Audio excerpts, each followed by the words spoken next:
All right, let's dive right into this explainer. Today, we're embarking on a pretty wild descent. We're going to start way up high with venture capital philosophy and then drill all the way down to the bare, physical metal of a machine. We are looking at how modern funding strategies actually use the literal architecture of computer networks to capture value. Think of it as turning developer sweat into digital subscriptions. And as you'll see, this is absolutely crucial for securing true creator sovereignty. So here's our roadmap for the day. First, we'll look at the venture capital casino, then the publisher's clearinghouse. Number 3, capturing subscriptions via ERC 7827. Fourth is the shield, which is UCC Article 12. And finally, securing true creator sovereignty. Let's get into it.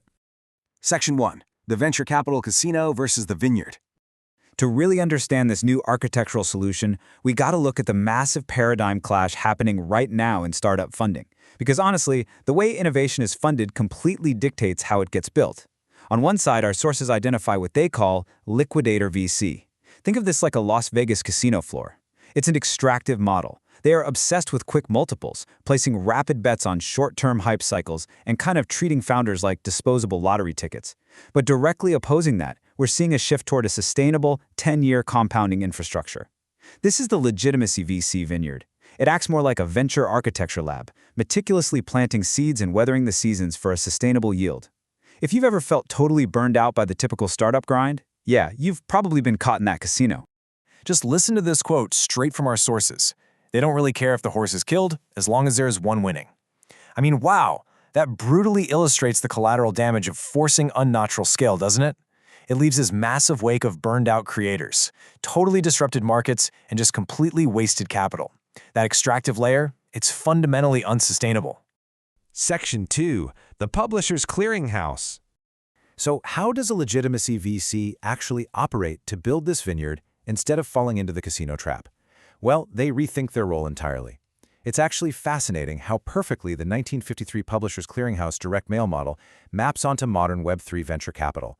Back in the day, the original Publisher's Clearinghouse solved a massive transaction cost problem by packing competing magazine subscriptions into a single direct mail envelope. Today, a modern venture studio acts as a sovereign publishing house. They capture value by metering and consolidating developer outputs into bit-perfect ERC 7827 developer ledgers. Basically, these ledgers are the modern, digital equivalent of a subscription. The VC transitions from being just a speculative gambler to a clinical validator of real digital work. Now, think about how the old Publisher's Clearinghouse used those giant sweepstakes checks to grab your attention. Today's VC publishing house does the exact same thing, but they use Hyperstition. Think of it as a self-fulfilling prophecy. Instead of a sweepstakes flyer in the mail, they publish theoretical math and high-fidelity white papers. These act as fictions, making themselves real. They lay out the rules of the game to summon founders, basically getting them to build their innovations directly onto the VC's specific technological substrate. Section 3. Capturing subscriptions via ERC 7827. Okay, so the real sustainable value isn't the hype or the sweepstakes, it's those digital subscriptions we just talked about. And to perfectly capture those, we have to drop down a level and fix the protocol architecture. For decades, developers have relied on this floating, top-heavy, upside-down tree data metaphor. But our sources literally label this old, unanchored data model as a heresy, an absolute apostasy that just has to be purged. Why so extreme? Because that chaotic, floating mess simply cannot reliably automate the physical world. You can't just float off in the digital ether if your goal is actual, deterministic physical execution. So, enter ERC 7827. This is a real game changer. It's a mathematically pure, root-to-leaf architecture. What it does is transform standard, lightweight JSON, the basic text we use to zip data across the web, into a rigorous smart contract layer with value version control. This is exactly how the modern VC consolidates developer outputs into bit-perfect deterministic ledgers. By tracking state transitions flawlessly, this ledger becomes the high-margin magazine subscription of the digital age. It anchors actual, undeniable value. And the real genius here is how the data is organized. It uses a LIFO stack. That stands for last in, first out, which means the very last item to go in is always the first item to come out. This unlocks incredibly efficient single-entry bookkeeping. You literally only ever need to query index 0 to get an immediate, flawless mathematical proof of the system's absolute truth. So what does this all mean for you? Well, it completely bypasses the massive hidden taxes and delays of traditional software auditing. It instantly and perfectly captures a creator's exact record of sweat with absolutely zero ambiguity. Section 4. The Shield, UCC Article 12. Now, math is fantastic, right? But out in the messy real world, math isn't enough.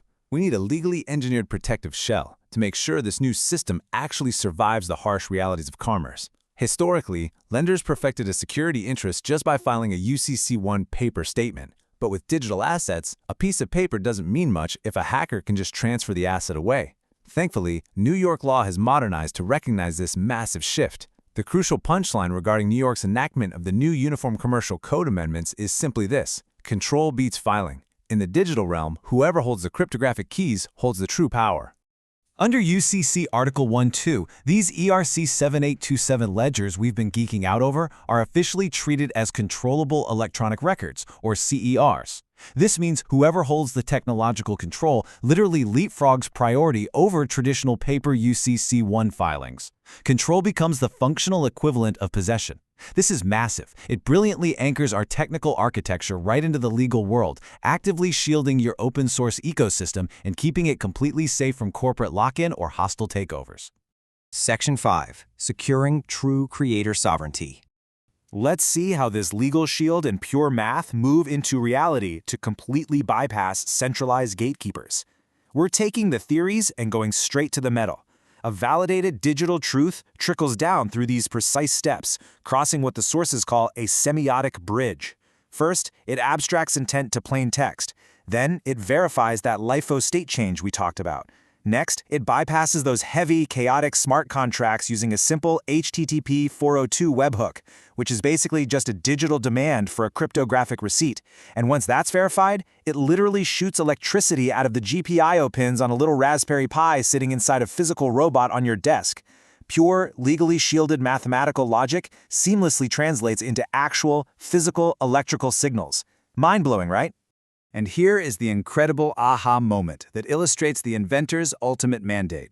When you combine the 10-year vineyard philosophy, the ERC 7827 ledgers, and the legal shield of Article 12, you achieve true creator sovereignty.